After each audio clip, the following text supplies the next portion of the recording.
So the reviews situation a couple of years ago, speaking of companies who made a lot of money by doing things that were clearly against TOS, there was a whole like cottage industry of these companies where you could basically put your product up for a significant discount, like 99% off, and people who were reviewers would buy it, and then they would write a review on Amazon, and they would have to provide that review back to the company in order to get another freebie. And so it was basically an easy way for companies to launch a new product by getting freebie reviews, and an easy way for people to get free stuff because they just sign up to review, and then now they just review. And so then they get free stuff, you get reviews, so it's a clear exchange. And the only requirement there was to include verbiage in there that said, I have been provided this at a discount, but this is my honest and unbiased review, or something like that. There was like a particular phrase that they were supposed to use. Back in September, I think, of 2016, there was I think it might have been Consumer Reports, I don't know. It was one of those ones that does like exposés kind of thing in the news. They did a whole study of the overall quality of reviews.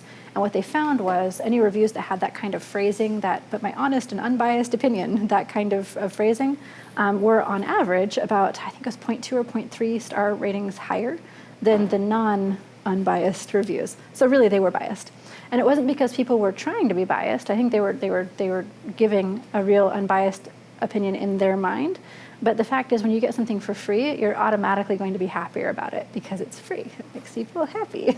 And so just in general, the overall reviews were just slightly higher than the organic reviews that would come in.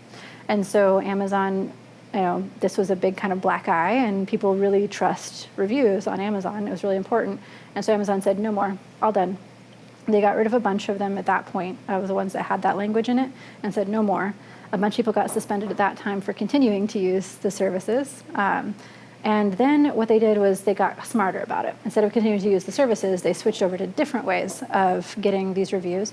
First of all, you never include the honest and unbiased review language, because now you can get caught. So then they took that out. And then they found different ways of doing the giveaways. So for a while they were doing like half off, and then that would still not work because the claim codes can be linked between the seller and the customer.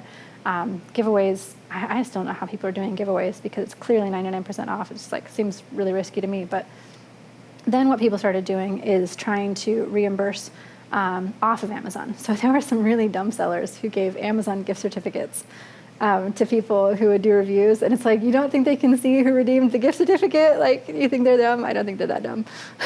That was funny. So then people moved to like PayPal and Venmo and Facebook direct refunds. And so then what would happen is someone would have like a closed Facebook group, and they would say, okay, here's my product, go buy it. Tell me your order ID, and then I'll Venmo or I'll PayPal you a full refund for the product. And so then it would be essentially free. But on Amazon, it would get that little verified purchase tag.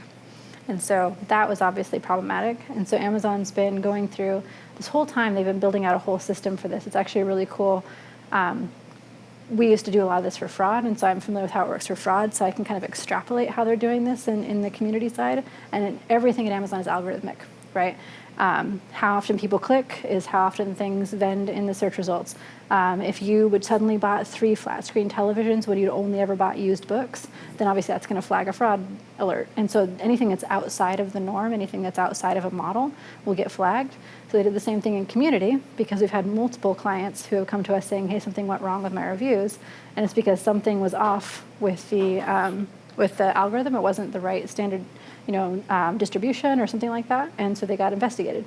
And for me, I think this is fabulous, because what it meant before was anyone who had the money to do giveaways or to use tools that weren't permitted would have an advantage over smaller sellers who are just starting out, who didn't have as much of resources to use to kind of fuel their launch plans. Now, people who were making, Amazon is really serious about this now. There was someone that we worked with who was making about $2 million a month. And their product line, who got their entire account shut down, the brand is off, and no longer is on Amazon because they just kept manipulating reviews. And so now they're off, done.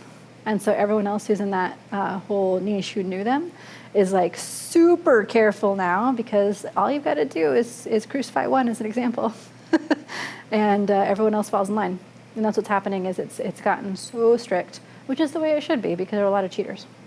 So I am personally in favor of this strict application of the rules.